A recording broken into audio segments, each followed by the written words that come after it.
На самом краю Южной Америки, у подножия перуанских Анд, там, где горы сдаются и начинается океан зелени, рождается узкий поток. Он срывается с каменных уступов и отправляется в путь, который растянется более чем на 7000 километров. Амазонка. Добро пожаловать на канал «Дикая жизнь». Напишите ниже, из какой точки Земли вы присоединяетесь к этой экспедиции сегодня. Амазонка не просто река. Каждую секунду она выливает в океан 200 тысяч кубометров воды. Это больше, чем все реки Европы.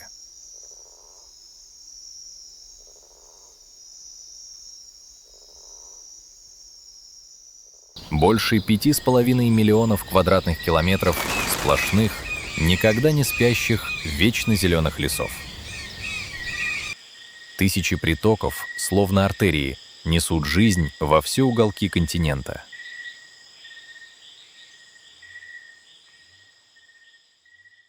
А внутри этого зеленого океана миллиарды существ, которые зависят друг от друга так тесно, что если исчезнет одно, дрогнет все.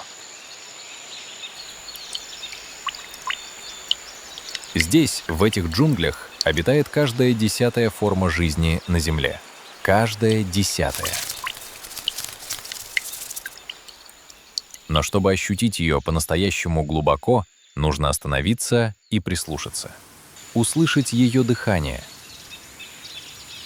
Шелест листвы и резкие переклички птиц высоко в кронах. Плеск рыбы, выныривающей за воздухом. Далекий пронзительный крик обезьяны где-то в вышине. И непрерывный, почти незаметный шорох миллионов муравьев, которые прямо под твоими ногами превращают землю в плодородный ковер. Потому что это не вода и лес. Это один большой, теплый, дышащий организм.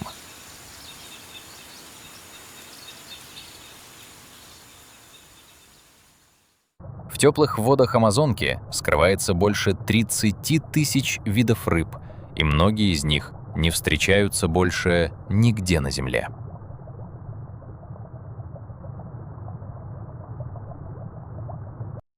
Но далеко не все они безобидны. Самые знаменитые, конечно, пираньи. Их страшная слава кровожадных убийц сильно преувеличена. Однако в ней есть зерно правды. На деле эти рыбы — настоящие санитары реки. Они очищают воду, пожирая мертвых и больных животных. Без них Амазонка быстро превратилась бы в зловонное болото. Их зубы остры, словно бритвенные лезвия. Один молниеносный укус — и плоть отделена от кости. Хотя чаще пираньи довольствуются падалью и насекомыми, чем нападают на живых. В тех же мутных глубинах обитает арапайма, одна из самых крупных пресноводных рыб планеты. Она вырастает до 3 метров и весит до 200 килограммов. Поднимаясь к поверхности, она глотает воздух, ведь у нее есть настоящие легкие. Арапайма — живое воплощение древних времен, когда континенты еще имели совсем другие очертания.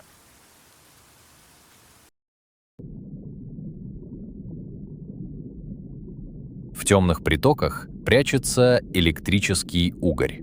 Его тело способно выдать разряд до 600 вольт. Хватит, чтобы убить мелкую рыбу или отпугнуть каймана.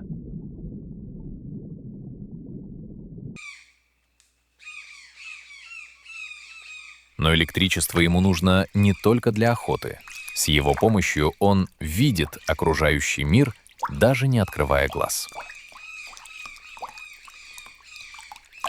В Амазонке обитает более 1000 видов лягушек и жаб.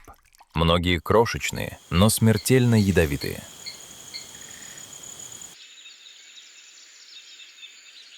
Самая известная – золотая древолазка. Ее кожа выделяет токсин, способный убить 10 человек. Индейцы смазывали им стрелы, но сама лягушка не убийца. Она собирает свой яд, поедая крошечных муравьев особого вида. Без этих муравьев ее кожа теряет силу, становится безобидной, как у обычной лягушки. Есть и стеклянные лягушки, прозрачные, как капля росы. Сквозь их тонкую кожу видно, как бьется пульсирующее сердце и мерцают внутренние органы. Они живут на широких листьях над потоками воды и откладывают икру прямо над ручьями. Самцы почти не отходят от кладки, снова и снова увлажняют ее, спасая от жаркого солнца, пока дождь не смоет личинок в воду, и тогда начинается новый круг жизни.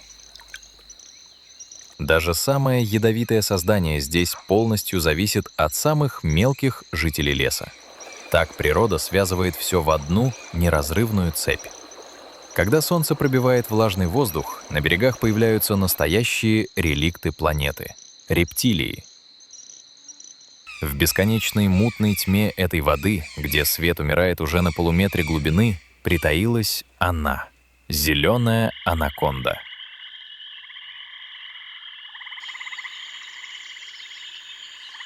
Почти четверть тонны живой, безжалостной мощи.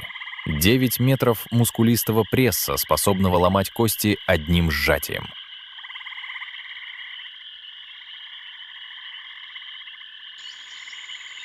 Она скрывается в заболоченных протоках, ведет тихую, почти невидимую жизнь. Индейцы зовут ее «матерью воды» и шепотом добавляют «пожирательница быков».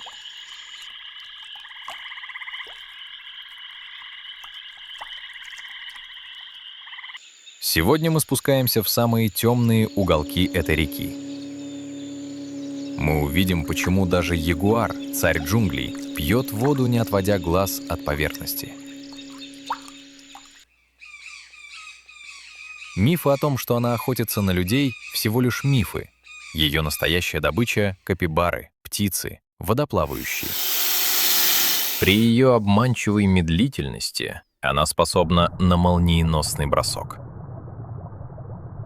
Скорость 0,1 секунды. До жертвы всего 2-3 метра. Ее загнутые назад зубы, длиной около сантиметра, впиваются как крюки. Освободиться почти невозможно. Она будет сжимать жертву до конца. При каждом выдохе давление становится сильнее. Она не умеет отпускать. Шансы выжить без посторонней помощи невелики, даже у молодого и сильного мужчины. Под водой этот монстр может проплыть сотни метров и задерживать дыхание до 20 минут. Проглотив капибару или тапира, анаконда может не двигаться неделями, переваривая добычу. Самка рождает до 40 детенышей. Каждый около метра длиной и весом до килограмма. Они сразу самостоятельны, ползут, охотятся и продолжают вечный цикл жизни и смерти. В дикой природе она живет около 15 лет. В теплых заводях дремлют черные кайманы, самые крупные аллигаторы Амазонки. 6 метров грозной тишины.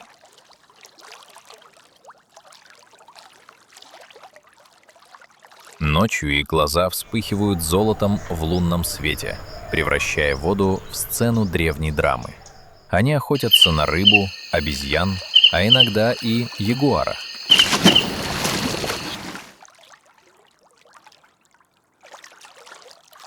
Рядом с ними более мелкие очковые кайманы, которые питаются насекомыми и мелкой рыбой, аккуратно регулируя нижние этажи этой огромной жизни.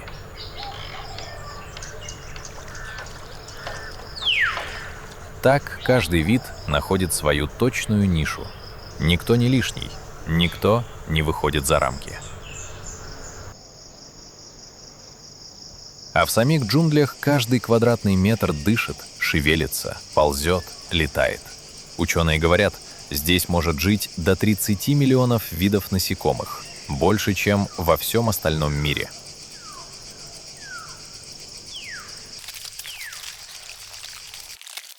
Муравьи-амазонки не просто колонии, а настоящие государства с миллионами жителей. Самые заметные из них — муравьи-листорезы, которые идут бесконечными зелеными колоннами, неся над головой кусочки свежих листьев, словно флаги.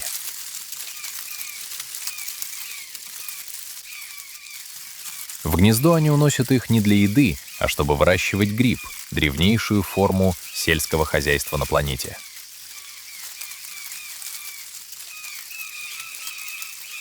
Муравьи кормят гриб, а гриб кормит муравьев. Их ходы растягиваются на десятки метров под землей. Они сложнее многих подземных городов человека. Но даже у этой идеально организованной цивилизации есть враги. Пока колонны тянутся по лесной подстилке, к их гнездам уже подбирается муравьед.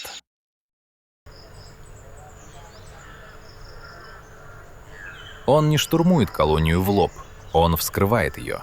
Мощные когти разрывают входы в тоннели. Длинный липкий язык проникает внутрь, и за считанные минуты тысячи рабочих исчезают без следа. Там, где только что кипела жизнь, остается развороченная земля. Здесь почти каждый день идет дождь. Теплый, густой, наполняющий лес тяжелым дыханием влаги. Но муравьи не останавливаются. Пока небо шумит над кронами, на земле продолжается их бесконечный путь. Здесь нет перемирий. На их колонии регулярно нападают кочевые муравьи-эцетоны. Их еще называют армейские муравьи. Это хищники, которые не строят гнезд и живут в постоянном движении. Они идут плотным ковром, настолько густым и непрерывным, что под ним буквально исчезает земля. Этот живой ковер накрывает все на своем пути и съедает всех, кто не успевает сбежать. Насекомых, пауков, скорпионов, других муравьев. Это муравей-пуля, Парапонера клавата. У некоторых племен, например, у Сатере-Маве, до сих пор существуют ритуалы посвящения, в которых юноши проходят испытания его укусами. Боль, возникающая во всем теле, считается одной из самых сильных в мире. По шкале боли энтомолога Джастина Шмидта ее сравнивают с выстрелом или ударом током, который пронзает все тело. Она может длиться до суток, вызывая дрожь, онемение и временный паралич руки. Чтобы быть принятым в войны, юноша должен выдержать несколько минут, не показывая страха и не издав ни звука. Когда солнце наконец прорывается сквозь плотные кроны, воздух вспыхивает тысячами синих молний. Это морфо, одна из самых красивых бабочек планеты, живая драгоценность джунглей. Парит словно кусочек ночного неба, упавший на землю.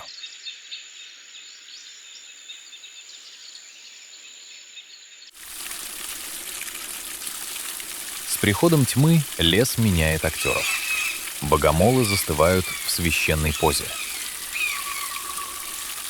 Гигантские пауки-птицееды бесшумно скользят по стволам. Но джунгли — это не только мир крошечных существ. Там, где шорох насекомых едва уловим, звучит иное дыхание. В глубине леса, где воздух густой и неподвижный, живет почти невидимый призрак — красный олень Амазонки. Невысокий, с густой рыжевато-каштановой шерстью, он словно соткан из коры и опавших листьев. Его темные глаза всегда настороже. Он движется мягко, почти не тревожа подлесок, и замирает при малейшем треске ветки. Это не властелин джунглей, а их тихий хранитель — сердце, бьющееся глубоко в теле амазонки. Здесь нет ничего случайного.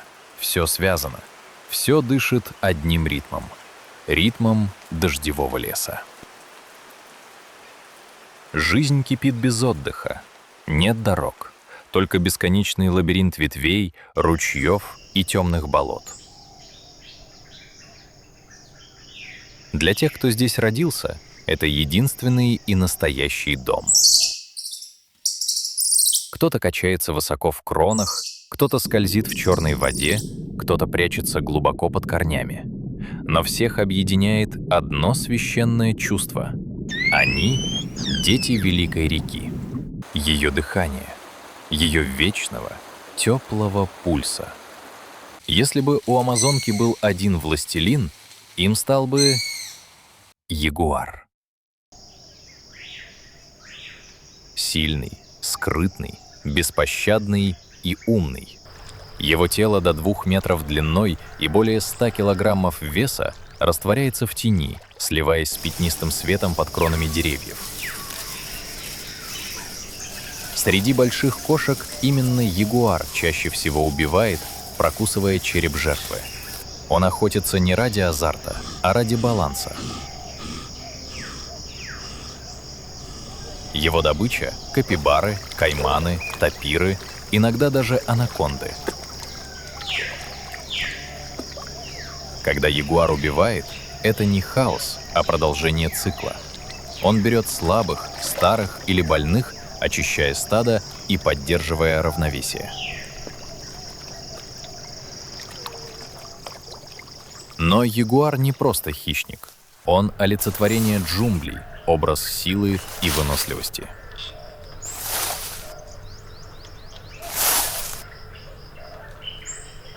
Для индейцев он был связующим звеном между мирами. И его рык до сих пор звучит, как раскат грозы над рекой.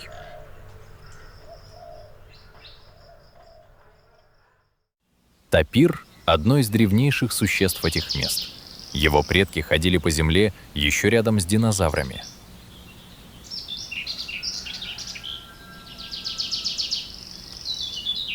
Он напоминает гибрид свиньи и лошади с коротким хоботом, но его значение куда больше внешности.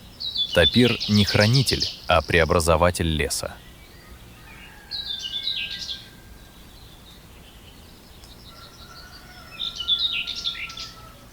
Он поедает плоды и листву, а затем, проходя через чащу, разносит семена на большие расстояния.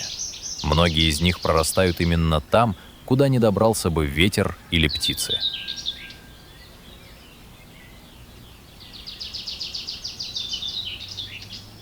Благодаря тапиру лес не просто сохраняется, он перемещается и обновляется. На солнечных отмелях отдыхают капибары, крупнейшие грызуны планеты. Весом до 60 килограммов они выглядят мирными увольнями, но играют важную роль в экосистеме. Они кормятся у воды травой и становятся добычей для ягуаров, кайманов и анаконд.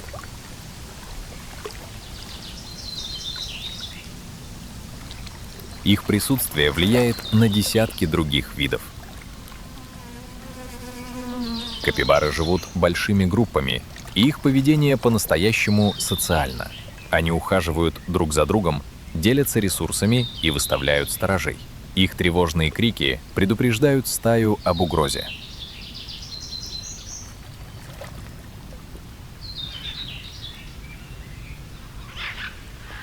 Высоко над землей, среди лиан и мха, живут ленивцы, существа, опровергающие привычные представления о выживании.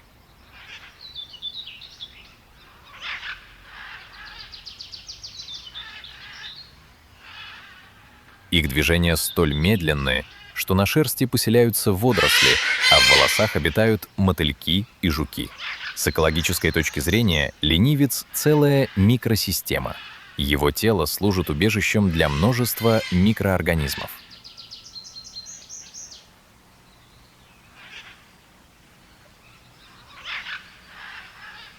Когда он спускается вниз, что случается всего раз в неделю. Он удобряет почву, возвращая в нее питательные вещества.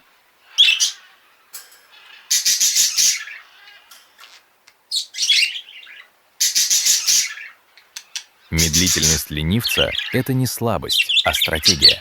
Его почти невозможно различить. Движения совпадают с ритмом ветвей, запах практически отсутствует.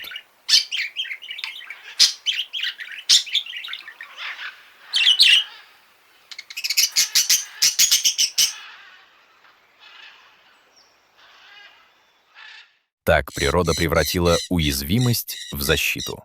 Это растение — фикус-душитель. Растение-убийца. Одной из его особенностей является то, что оно растет не с земли вверх, а с неба вниз.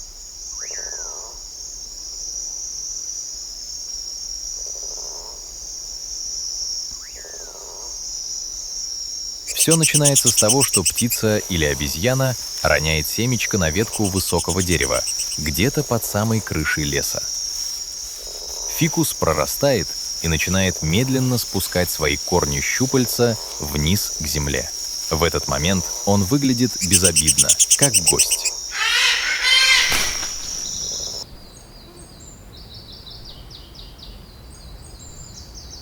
Но как только корни касаются почвы и начинают качать воду, капкан захлопывается.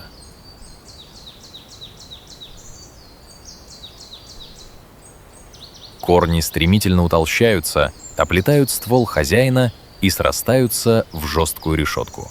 Они перекрывают движение соков и постепенно лишают дерева света. Хозяин медленно погибает, а фикус остается на его месте, заняв все пространство. И чаще всего начало этой медленной казни запускают именно приматы. Амазонка — царство обезьян. Здесь сосредоточено больше видов обезьян, чем где-либо на планете. На рассвете лес наполняет глухой гул. Это крики ревунов. Их голос разносится на 5 километров. Это не просто рев, это язык общения и обозначения территории. Ревуны живут семьями и питаются листвой. Их мощный, словно барабан, горловой мешок усиливает звук. Капуцины — самые сообразительные обезьяны-амазонки. Они берут камни, чтобы раскалывать орехи, и даже ополаскивают фрукты в реке, прежде чем съесть. Их привычки выдают интеллект, сопоставимый с приматами Африки. Паукообразные обезьяны — акробаты, для которых кроны деревьев — родная стихия. Их длинный хвост работает как пятая рука, а их перекличка создает неповторимую звуковую ткань леса.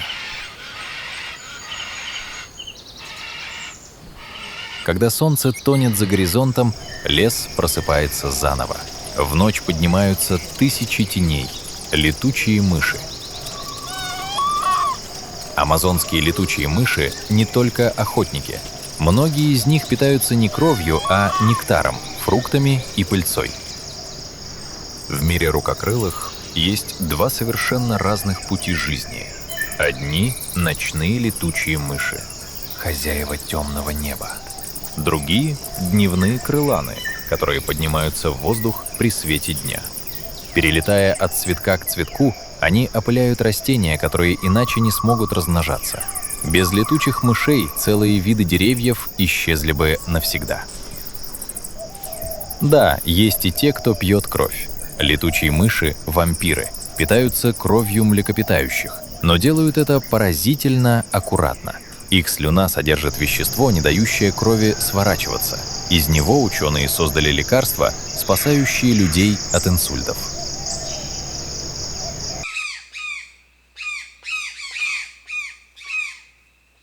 Не все обитатели Амазонки живут на суше. Некоторые — дети самой реки. Амазонский речной дельфин — розовый дух воды.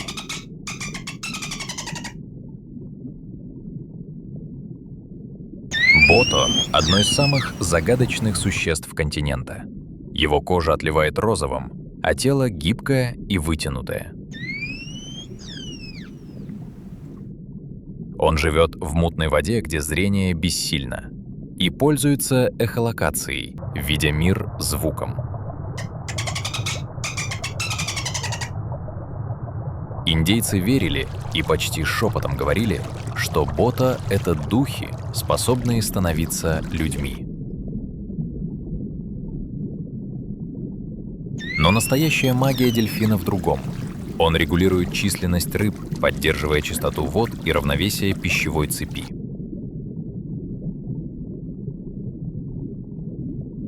Еще один житель — амазонский ламантин. Родственник морских коров. Он проводит жизнь в воде, питаясь водорослями и растениями.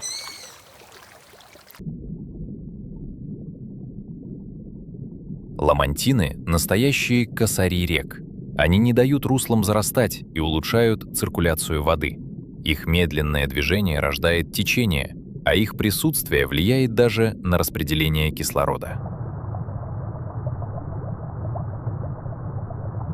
Каждый год Амазонка поднимается на десятки метров и затапливает огромные участки леса. Деревья стоят в воде месяцами, превращая джунгли в настоящий подводный лес. Именно здесь кормятся ламантины и тысячи других животных. Каждое дерево Амазонки работает как природный насос. Через листья в атмосферу испаряются сотни литров воды. Миллиарды деревьев создают облака и дождь, поэтому лес буквально производит собственную погоду. Великая река, ее берега, лес и небо — это единый организм.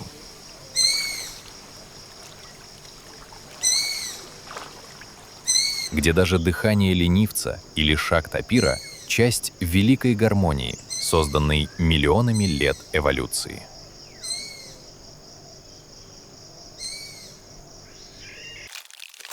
Когда солнце поднимается над тропическим морем листвы, лес просыпается не от света, а от звука.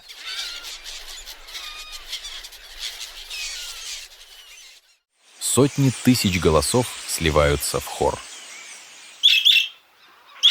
Свисты, крики, трели, хлопки крыльев. Это голос Амазонки, ее музыкальное сердце.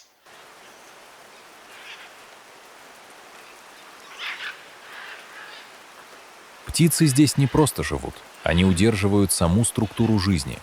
Без них лес перестал бы дышать, а его зеленое тело стало бы молчаливым мхом.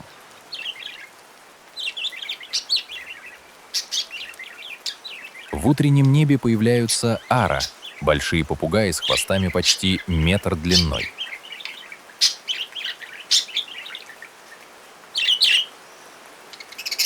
Их оперение — живой огонь.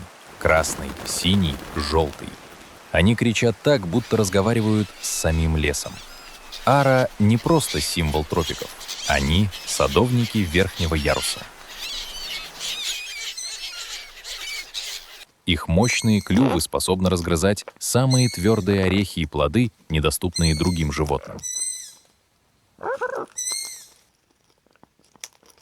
Поедая их и разнося семена, ара помогает лесу обновляться. Пары ара живут десятилетиями. Некоторые остаются вместе на всю жизнь.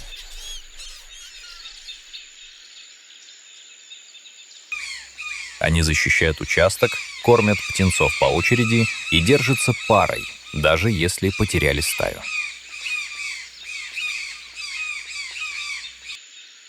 Это туканы. Их клюв кажется нелепым, но он легкий и идеально устроен.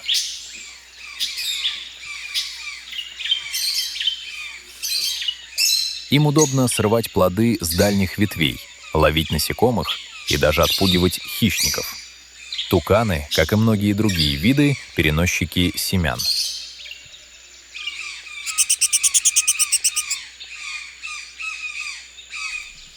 Они проглатывают плоды целиком и пролетают десятки километров, прежде чем оставят их. Так растения появляются там, где нет прямого доступа света или почвы.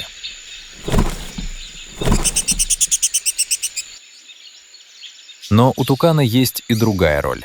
Он сторож. Его громкий крик предупреждает лес об опасности.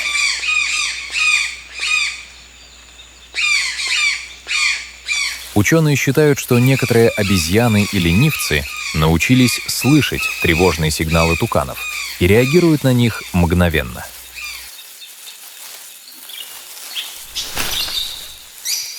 И над этими тревожными криками возвышаются настоящие титаны.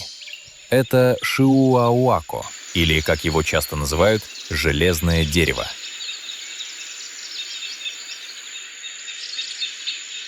Некоторые из них вырастают до 60 метров высоты 20-этажного дома.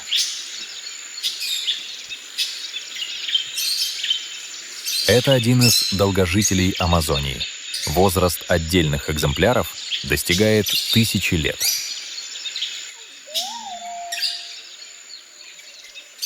Его древесина настолько плотная, что тонет в воде, а топор отскакивает от нее, как от камня.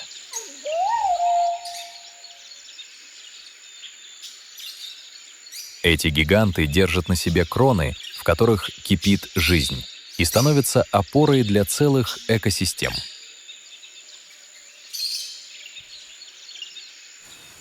Если ягуар — владыка земли, то гарпия — повелительница неба.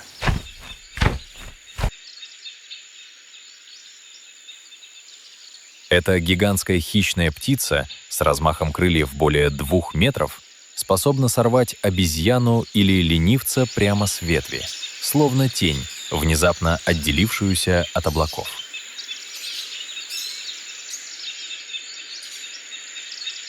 Ее когти достигают длины когтей крупного медведя, а сила сжатия такова, что кости добычи ломаются в момент захвата.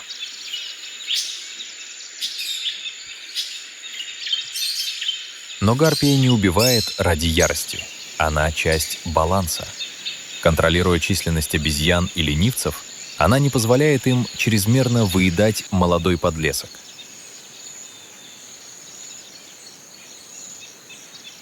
В этой системе нет случайных хищников. Каждый из них выполняет свою роль, и гарпия отвечает за небо. Она строит гнезда на самых высоких деревьях, там, где ветер поет громче всего и куда другие птицы не решаются подлететь.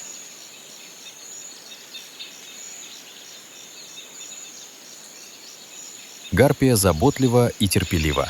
Пара растит птенца почти 2 года, обучая его охоте и выживанию, передавая каждое движение крыльев, каждую паузу перед броском.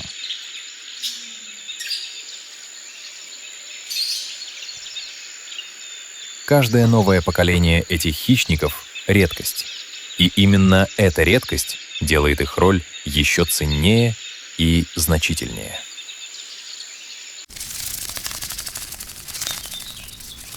Среди ветвей, где цветы раскрываются всего на несколько часов в день, вспыхивают колибри, самые крошечные птицы планеты.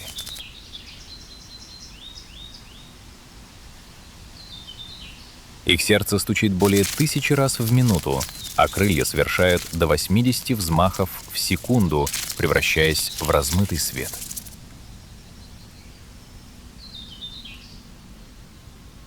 Они зависают в воздухе, словно парят во сне, и питаются нектаром, тончайшей сладостью тропиков.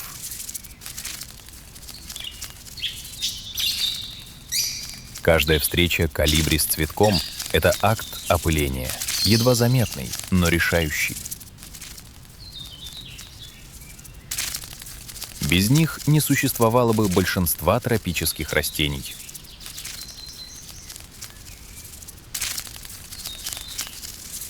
В Амазонии более 300 видов колибри, и каждый связан со своим видом цветка, будто они связаны тайным договором природы.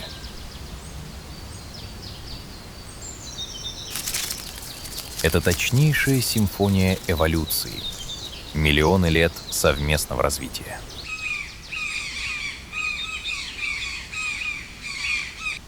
На границе воды и суши пульсирует иная сцена. Цапли, ибисы, аисты, каракара.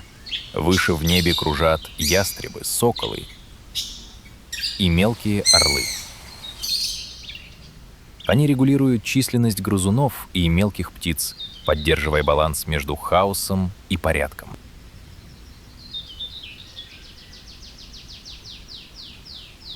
Амазонка — это не только крупные пернатые. Большинство ее птиц — певчие, для которых кроны служат сценой.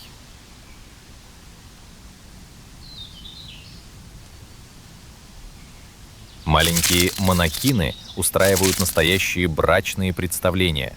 Самцы танцуют, издавая звуки крыльями, и лес замирает, будто наблюдает.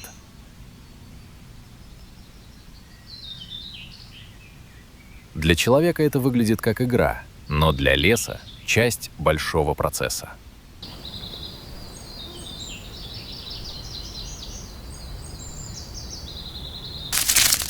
Пока они скачут по ветвям, поедают плоды и перемещаются между деревьями, семена оказываются в новых местах, а под кронами постоянно меняется рисунок жизни.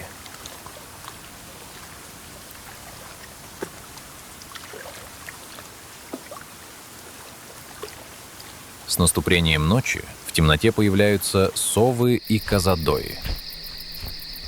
Они охотятся на насекомых, мелких грызунов и даже летучих мышей. Полет совы бесшумен, словно дыхание ночи.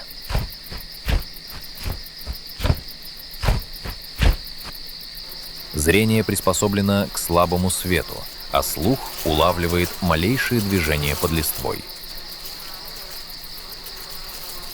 Их вклад — контроль ночных популяций, сохранение равновесия даже в полной темноте, когда кажется, что мир замер.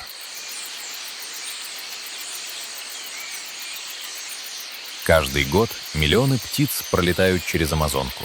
Странники из Северной и Южной Америки используют ее как перевалочный пункт, как спасительную гавань.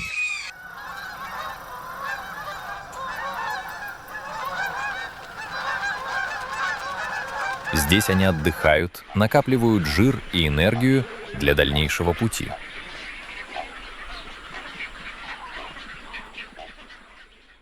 Лес кормит их щедро, а они, в свою очередь, разносят пыльцу и семена далеко за пределы тропиков.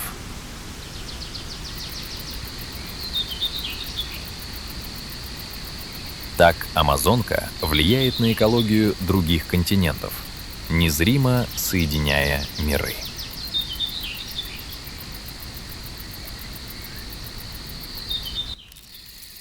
Если прислушаться ночью к джунглям, среди шелеста листвы, криков птиц и стрекота насекомых, можно уловить тихое потрескивание, будто лес живет собственной скрытой жизнью. Это геркулес, самый крупный жук тропических лесов. Самец легко вырастает до размеров человеческой ладони. У него самые длинные рога среди всех насекомых, похожие на оружие древнего воина. Еще он одно из самых сильных существ на планете. Он способен поднимать груз во много раз тяжелее собственного тела. Самцы Династос геркулес используют свои рога как рычаги, чтобы переворачивать и сбрасывать соперников с ветвей. Они сражаются за право продолжить свой род. Под каждым листом, в каждом стволе и в каждой капле воды трудятся миллиарды существ, чья работа незаметна глазу. Без них не существовало бы ни ягуара, ни тукана, ни самого леса. Это инженеры, опылители, утилизаторы и строители. Мы называем их просто насекомыми и мелкими созданиями. Но на самом деле это невидимая армия, поддерживающая жизнь на молекулярном уровне. Под деревьями возвышаются термитники, похожие на каменные башни. Это живые города, где поддерживается постоянная температура и влажность, независимо от зноя или дождя.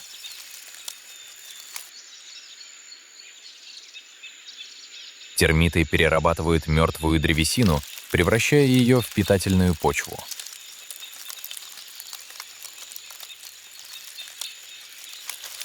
Без их труда мертвые деревья лежали бы годами, а земля обеднела бы. Каждый термит — часть коллективного разума, создающего вентиляционные шахты и контролирующего газообмен. Инженерия, которой мог бы позавидовать человек.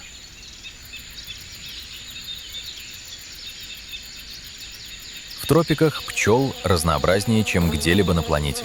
Многие из них не производят мед, но опыляют тысячи видов растений.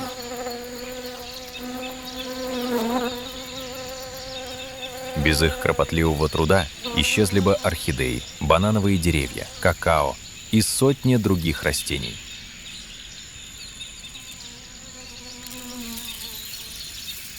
И тогда зеленое сердце Амазонки стало бы тише, его ритм ослабел бы, а сама система потеряла бы часть своей великой гармонии.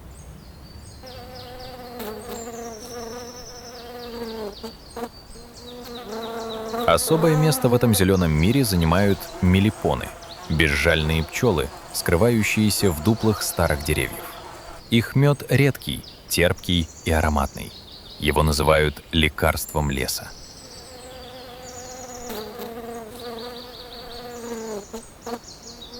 Но их истинная ценность не в сладости. Они непрерывно трудятся, соединяя цветок с цветком, дерево с деревом, создавая невидимую сеть жизни.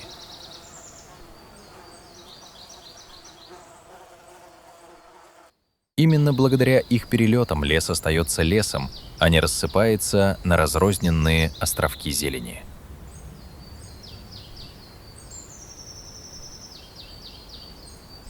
Осы — строгие регуляторы насекомого мира.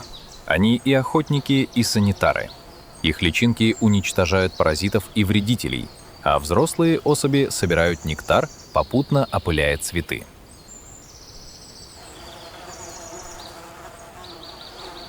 В одном существе соединены врач и строитель. Одних они сокращают, другим дают шанс на рост.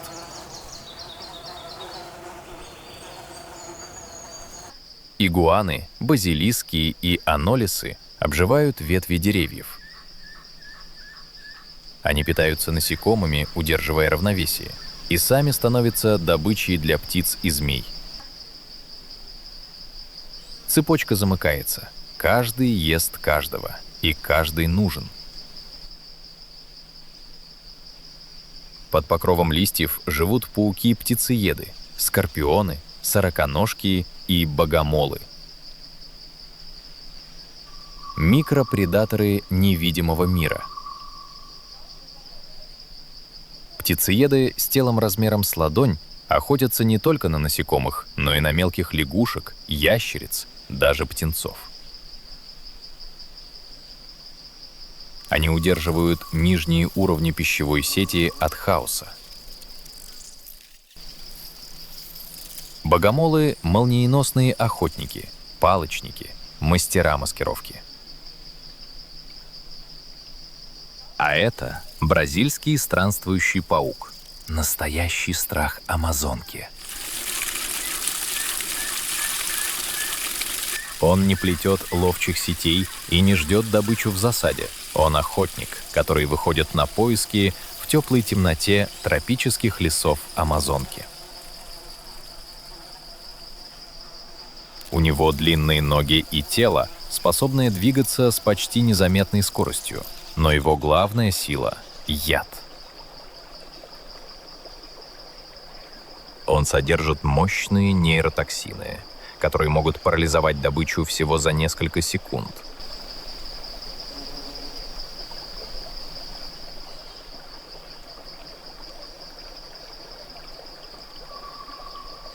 Но еще опаснее его поведение. Почувствовав угрозу, паук поднимается на задние лапы и раскрывает передние, демонстрируя яркие челюсти. Последнее предупреждение перед атакой. Самка откладывает до 1000 яиц и охраняет кокон. Когда молодые пауки появляются на свет, они сразу становятся хищниками. Но есть один неожиданный факт. В его яде обнаружен токсин, который ученые изучают для создания лекарств от эректильной дисфункции. И если исследования подтвердятся, это открытие может стать настоящей сенсацией в мире медицины. Его укус считается одним из самых ядовитых среди всех пауков на планете. О нем говорят с уважением и осторожностью. Потому что в мире пауков почти никто не может сравниться с его силой. В тени листьев, где едва слышен шорох земли, он движется почти бесшумно. И когда наступает ночь, начинается его тихая охота. Одни регулируют численность других, другие становятся пищей для более крупных хищников. Так в этом лесу нет случайных ролей. Каждый сантиметр Амазонки наполнен жизнью. Каждая тень, каждый шорох — часть огромного механизма, где все связано, все дышит и все необходимо. Там, где человеку кажется, что перед ним лишь мох или влажная грязь, на самом деле работает сложнейший мир.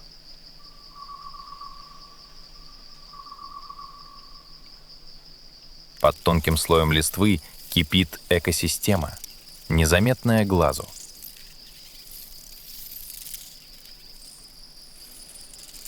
Микроскопические клещи, личинки, бактерии и грибы объединены в один процесс. Разложение, которое становится рождением. Каждый лист, падающий на землю, это не конец, а начало нового цикла. Именно эти крошечные организмы превращают его в плодородную почву, из которой вырастет следующее поколение деревьев.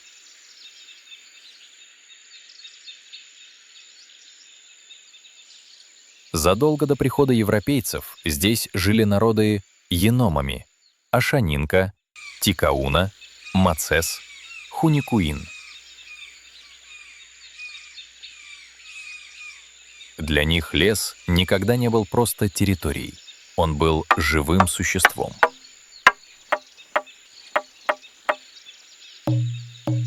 У еномами духи обитали в каждом стволе.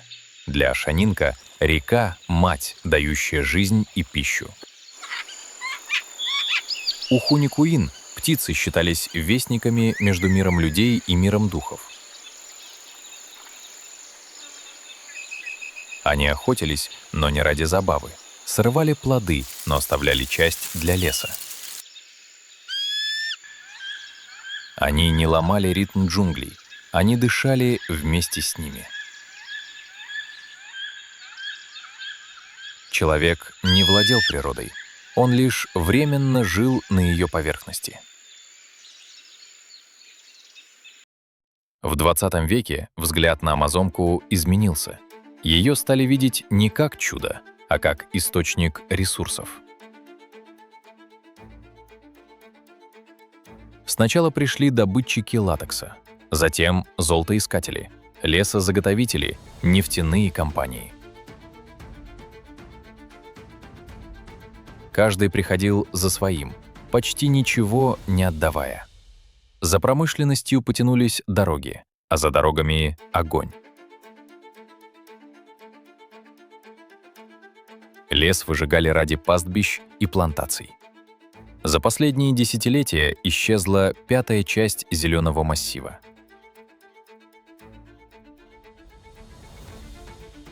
Каждый день пропадает площадь, сравнимая с крупным городом. Для планеты это не просто вырубка, это удар по ее дыханию. Амазонка производит значительную долю кислорода и поглощает миллиарды тонн углекислого газа. Но ее значение гораздо глубже. Она формирует климат. Влага, испаряющаяся с ее кроны, поднимается в атмосферу и возвращается дождем не только в Южной Америке, но и в Африке, Азии и даже Европе.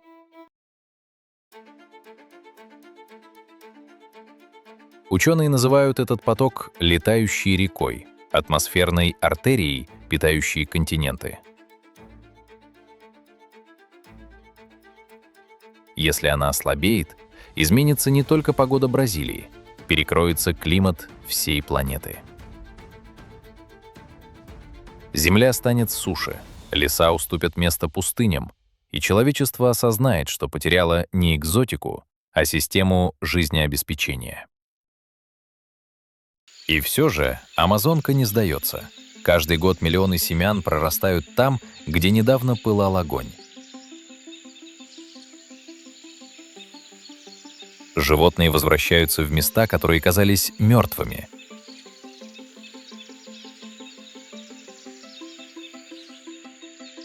На выжженной земле поднимаются новые побеги. Природа умеет восстанавливаться, если дать ей шанс.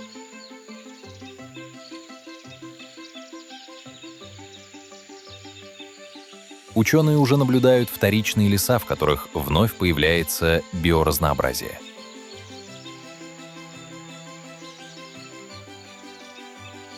Это окно возможностей, но оно зависит от человека. Человеку Амазонка часто кажется хаотичной, но если присмотреться, это не хаос, а совершенный порядок.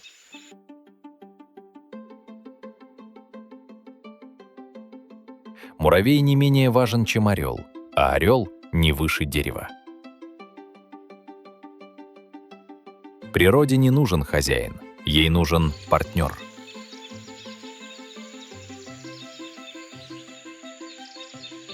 Амазонка не просто лес. Это древняя библиотека, написанная языком жизни. Каждый лист — страница, каждый звук — слово.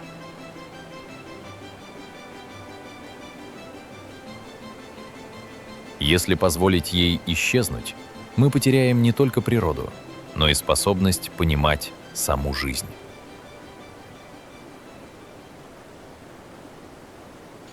Но пока над рекой звучат птичьи голоса, пока под землей муравьи строят свои города, пока ягуар выходит к воде, Амазонка жива.